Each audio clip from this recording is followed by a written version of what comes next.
I'm CBC money columnist Bruce Sellery. My focus in my column this week is the tax filing deadline, April the 30th.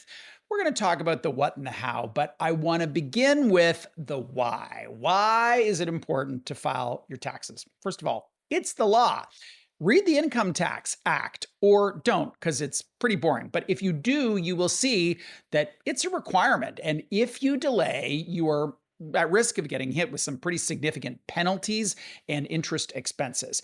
Here's what the penalties look like. There is a 5% penalty on balance owing plus 1% a month if you file late. And that adds up pretty fast. Plus, they charge interest on any outstanding balance, and the interest rate that they use is 8%. So that's not nothing. If you can't pay on time, the CRA still recommends that you file, because then you're going to avoid that the late filing penalty, though you're still going to pay the interest. If you are really having a hard time, there is a situation or a scenario in which penalties and interest are waived.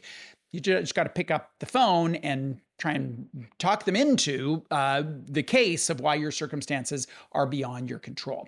Now, a lot of people, most people, if you've got a job, are going to qualify for some sort of a refund, right? So the money was withheld at source, you work your job, and then the government owes you money. This can be very helpful for you in terms of paying off some debt, padding your emergency fund, or saving for retirement. The thing to remember is that this is your money. It's your money. The government just held it and didn't pay interest on that money for a long period of time. So don't think of it like a work bonus or an inheritance or a lottery win, because it's your money. And so in the context of your financial life, how are you best to deploy that refund in a way that's going to move your goals as far forward as you can? I was leading a free financial coaching program at Credit Canada recently, and we had a participant who had a job for 20 years. She had tax withdrawn at source, but she hadn't filed for 14 of those years for a whole bunch of reasons. She hadn't filed. Her coach supported her in finding all the forms, submitting the tax returns, and she received a refund of over $20,000. She was gobsmacked.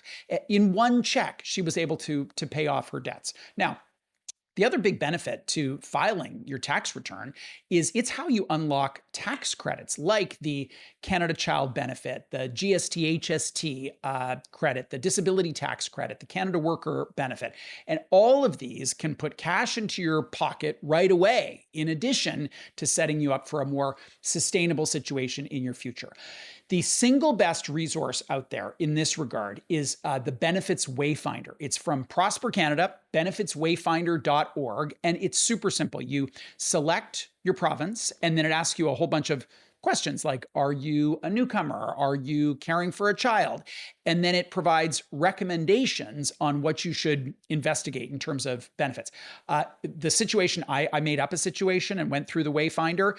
It found 23 recommended benefits, 13 of which required that you file your taxes, right? So 7, part of the tax filing process. An additional 6 required that you file first and then apply for those benefits afterwards. Benefitswayfinder.org is the URL. Now, if you owe, CRA debt is a debt. It just isn't reported to the credit bureaus in the same way as a mortgage, an installment loan, outstanding balances on your credit card.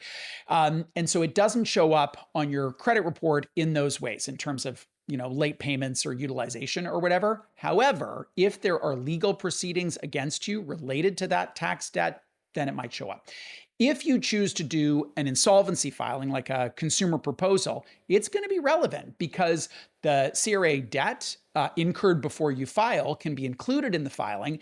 And also, after you file, you'll generally be able to keep your tax refund that's generated. Also, you have to make sure that you continue to file as a part of that agreement. All of that said with the caveat that every situation is different and you need to talk to a licensed insolvency trustee to see what's relevant for you. If you're looking at buying a house, or renewing your mortgage, it is really important to have your taxes up to date because they will ask you for your notice of assessment. The primary purpose is to see that your income can support that monthly payment, but it also shows whether you are up to date or not on your taxes. And this is relevant information for your lender. For modest income folks and people with a simple filing, they can use a free tax clinic. Last year, almost 1 million people used a free tax clinic. How you find one is you do an internet search for a free tax clinic, and you're going to find a Government of Canada website that will help you search by where you live, whether you want a drop-in clinic, virtual, whatever.